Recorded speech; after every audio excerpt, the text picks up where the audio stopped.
Each touch imprints a memory, a feeling too complex for language and yet understood through form. My hands remember before I do.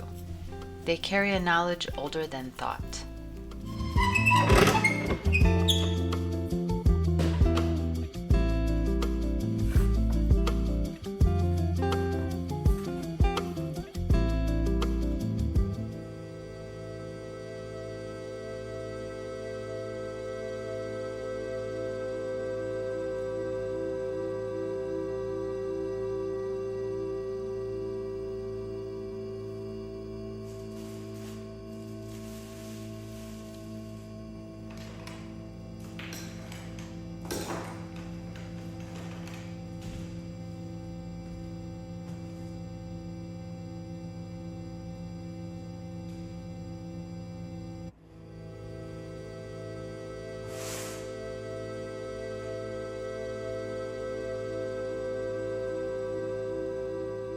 I explore vulnerability through the metaphor of childhood, revealing the scars we all carry, both seen and unseen.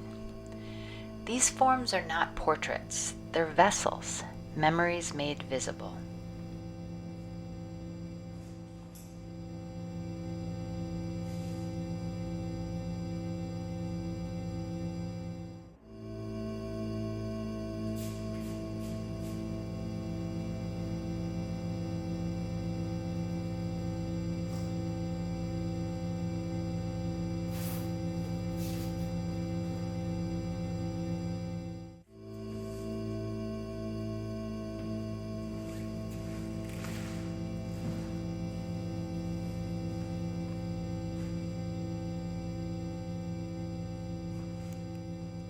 So the work that I make has, obviously it has that peeling damaged surface and the zippers.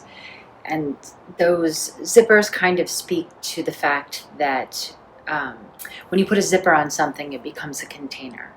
And if you think about us as children especially, we have very little control over the circumstances that we're born into. The idea of a zipper is sort of our parents put all of their hopes and their dreams and their desires into you, but often they can also add their neuroses, their prejudice, or their fears. And so we are sort of filled by our experiences.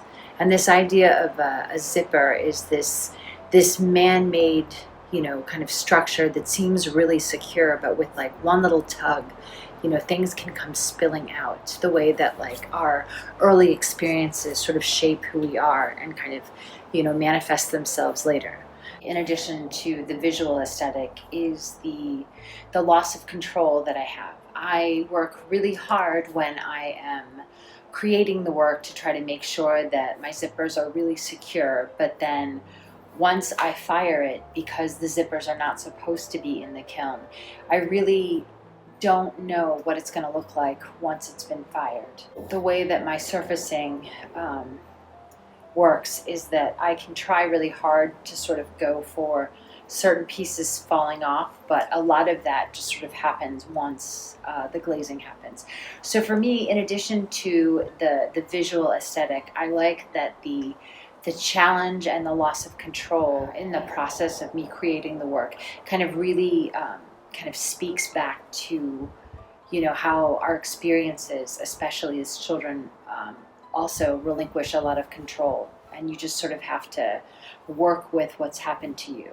And the way that I build my work sort of echoes that same principle and thought. So this piece was one of the first babies I decided to sculpt when I decided to go a little bit more realistic.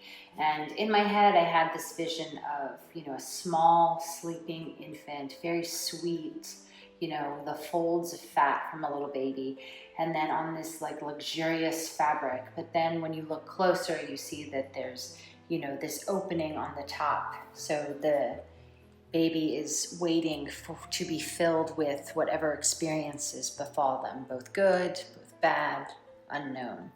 And I just kind of liked this moment before it all happens. This piece is called Reaching Out. What I like about the piece, as you can see, he's a little older. and he seems to be interacting more with the viewer. I also really like the compression of the flesh back here. And again, I've secured a zipper on the back, but he seems like he is kind of interacting with the viewer as opposed to complacently sitting and receiving his experiences. You know, we have all of these good intentions for what we hope things will be, and then, you know, sort of life gets in the way, or, you know, really does a lot to kind of shape what our experiences will be. And really, I think for me, that push and pull and that balance between the process of making it and how it looks visually is really what I find quite interesting.